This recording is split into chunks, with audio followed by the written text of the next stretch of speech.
Les Actes des Apôtres, chapitre 13. Or, il y avait dans l'Église qui était à Antioche des prophètes et des hommes chargés d'enseigner. Barnabé, Siméon appelé le Noir, Lucius de Cyrène, Manaën, compagnon d'enfance d'Hérode le tétrarque, et Saul. Un jour qu'ils célébraient le culte du Seigneur et qu'ils jeûnaient, l'Esprit Saint leur dit : « Mettez à part pour moi Barnabé et Saul en vue de l'œuvre à laquelle je les ai appelés. » Alors, après avoir jeûné et prié, et leur avoir imposé les mains, ils les laissèrent partir. Eux donc, envoyés par le Saint-Esprit, descendirent à Séleucie, et de là s'embarquèrent pour Chypre. Arrivés à Salamine, ils annonçaient la parole de Dieu dans les synagogues des Juifs. Ils avaient Jean-Marc comme auxiliaire. Ayant traversé toute l'île jusqu'à Paphos, ils rencontrèrent un mage, un faux prophète. C'était un Juif du nom de Bar-Jésus, qui vivait auprès du proconsul Sergius Paulus, un homme avisé. Celui-ci fit venir Barnabé et Saul, car il avait le désir d'entendre la parole de Dieu. Alors, en face d'eux, se dressa Élymas le mage, car ainsi se traduit son nom, qui cherchait à détourner le proconsul de la foi. Mais Saul, appelé aussi Paul, rempli d'Esprit Saint, le fixa du regard et dit : « Toi qui es plein de toutes sortes de fausseté et de méchanceté, fils du diable, ennemi de tout ce qui est juste, n'en finiras-tu pas de faire dévier les chemins du Seigneur qui sont droits ? Maintenant voici que la main du Seigneur est sur toi, tu vas être aveugle. Tu ne verras plus le soleil jusqu'au moment fixé. » Et aussitôt tombèrent sur lui brouillard et ténèbres. Il tournait en rond, cherchant une main pour le guider. Alors le proconsul, ayant vu ce qui s'était passé, devint croyant, car il était frappé par l'enseignement du Seigneur. Paul et ceux qui l'accompagnaient s'embarquèrent à Paphos et arrivèrent à Pergé, en Pamphylie. Mais Jean-Marc les abandonna pour s'en retourner à Jérusalem. Quant à eux, ils poursuivirent leur voyage au-delà de Pergé et arrivèrent à Antioche de Pisidie. Le jour du sabbat, ils entrèrent à la synagogue et prirent place. Après la lecture de la loi et des prophètes, les chefs de la synagogue leur envoyèrent dire : « Frères, si vous avez une parole d'exhortation pour le peuple, parlez. » Paul se leva, fit un signe de la main et dit : « Israélites, et vous aussi qui craignez Dieu, écoutez. Le Dieu de ce peuple, le Dieu d'Israël, a choisi nos pères. Il a fait grandir son peuple pendant le séjour en Égypte, et il l'en a fait sortir à bras étendus. Pendant une 40aine d'années, il les a supportés au désert. Et après avoir exterminé tour à tour 7 nations au pays de Canaan, il a partagé pour eux ce pays en héritage. Tout cela dura environ 450 ans. Ensuite, il leur a donné des juges, jusqu'au prophète Samuel. Puis ils demandèrent un roi, et Dieu leur donna Saül, fils de Kish, homme de la tribu de Benjamin, pour 40 années. Après l'avoir rejeté, Dieu a pour ressusciter David comme roi, et il lui a rendu ce témoignage. J'ai trouvé David, fils de Jessé. C'est un homme selon mon cœur qui réalisera toutes mes volontés. De la descendance de David, Dieu, selon la promesse, a fait sortir un sauveur pour Israël, c'est Jésus, dont Jean le Baptiste a préparé l'avènement, en proclamant avant lui un baptême de conversion pour tout le peuple d'Israël.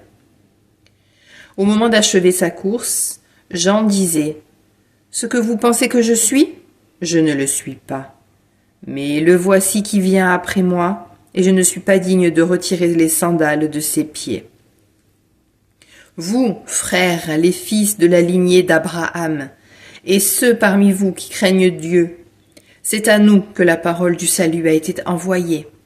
En effet, les habitants de Jérusalem et leurs chefs ont méconnu Jésus, ainsi que les paroles des prophètes qu'on lit chaque sabbat.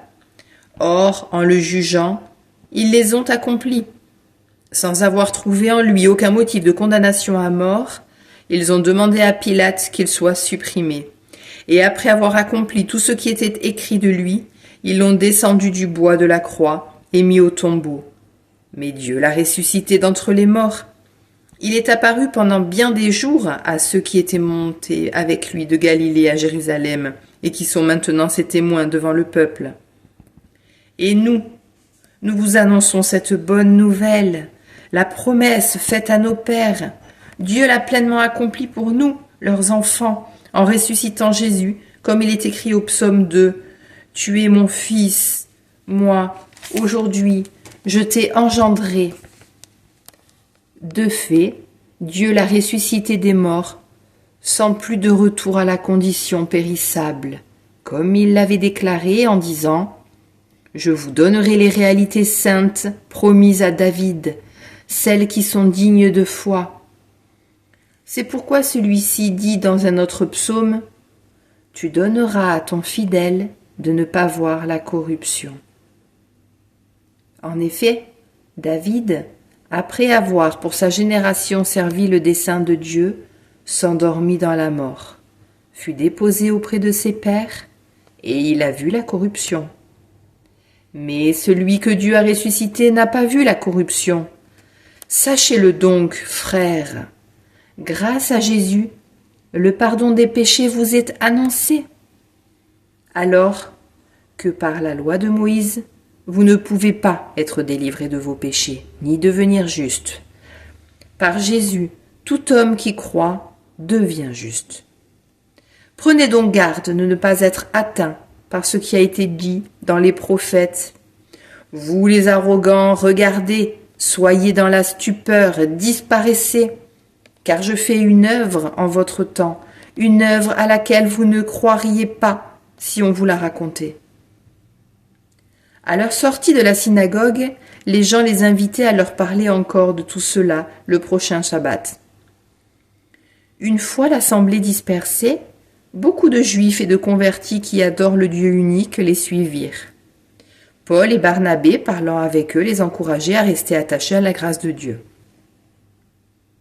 Le Shabbat suivant, presque toute la ville se rassembla pour entendre la parole du Seigneur. Quand les Juifs virent les foules, ils s'enflammèrent de jalousie. Ils contredisaient les paroles de Paul et l'injuriaient. Paul et Barnabé leur déclarèrent avec assurance « C'est à vous d'abord qu'il était nécessaire d'adresser la parole de Dieu. Puisque vous la rejetez et que vous-même ne vous jugez pas digne de la vie éternelle, eh bien, nous nous tournons vers les nations païennes. C'est le commandement que le Seigneur nous a donné. J'ai fait de toi la lumière des nations pour que, grâce à toi, le salut parvienne jusqu'aux extrémités de la terre. » En entendant cela, les païens étaient dans la joie et rendaient gloire à la parole du Seigneur. Tous ceux qui étaient destinés à la vie éternelle devinrent croyants. Ainsi, la parole du Seigneur se répandait dans toute la région. Mais les Juifs provoquèrent l'agitation parmi les femmes de qualité adorant Dieu et parmi les notables de la cité. Ils se mirent à poursuivre Paul et Barnabé et les expulsèrent de leur territoire. Ceux-ci secouèrent contre eux la poussière de leurs pieds et se rendirent à Iconium, tandis que les disciples étaient remplis de joie et d'Esprit Saint.